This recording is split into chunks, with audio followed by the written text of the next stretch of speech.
एक बार श्री सुखदेव जी, अब आप यहाँ से जाना नहीं, ठीक है? कुछ भी बिगड़ता रहे तुमको यहाँ से जाना नहीं है। अब परीक्षित जाएं तो यज्ञपति टांग पकड़ के बैठा लो, ठीक? और यज्ञपति जाए तो परीक्षित तो मन को पकड़ लो, दोनों लोग जोड़ा से बैठे रहो। अब कहीं नहीं जाना है। एक बार परीक्षित महाराज आप बताओ, कथा कहां तक सुनी आपने?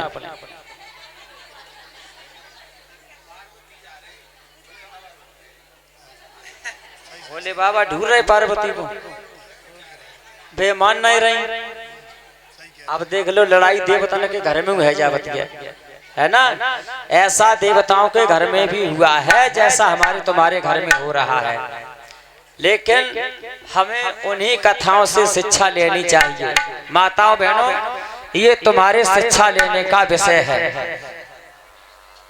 भोले बाबा तो भोले ही हैं, भोले, और भोले भा शब्द से ओ की मात्रा हटा दो तो वही भाले बन जाता है।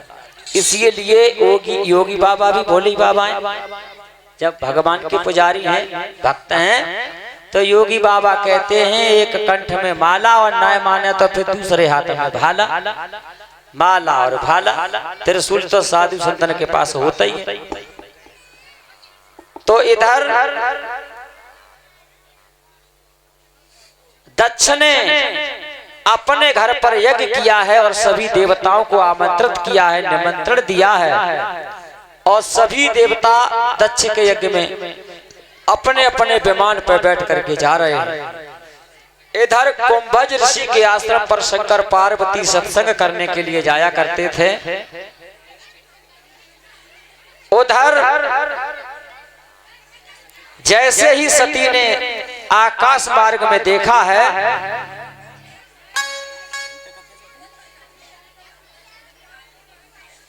इधर भगवान राम का जन्म हो चुका था और सीता का हरण हो चुका था, अयोध्या में दशरथ का मरण हो चुका था। राम वृक्षों से, पशु पक्षियों से सीता जी का पता लगा रहे हैं। भक्तों,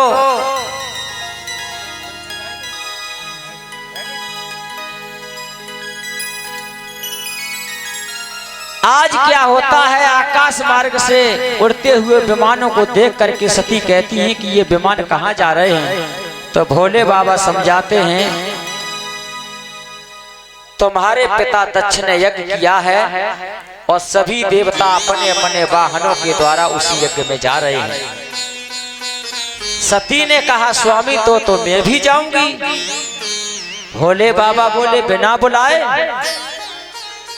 ये सभी आमंत्रित किए गए हैं, सभी को निमंत्रण दिया गया है। चाहे भाई हो, चाहे पिता हो, चाहे कोई भी रिश्तेदार हो, यार दोस्त हो, बिना निमंत्रण के जाओ तो वहां पर कदर नहीं होती। भक्तों, अपनी हट पर सती डटी हैं और इधर भोले बाबा सती को समझा रहे हैं कि बिना बुलाए ना जाओ।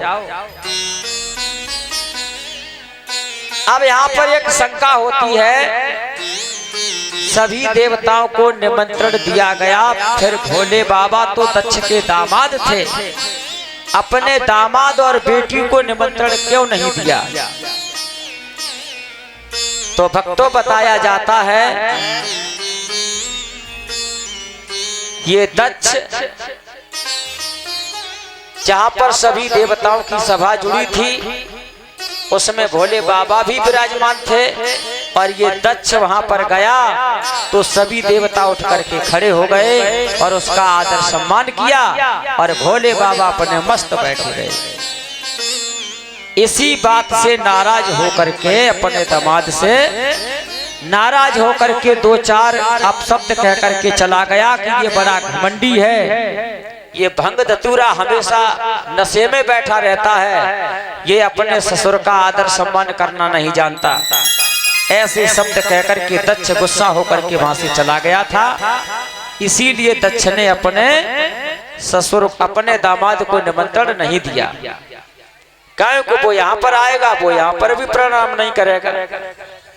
जिसने अपने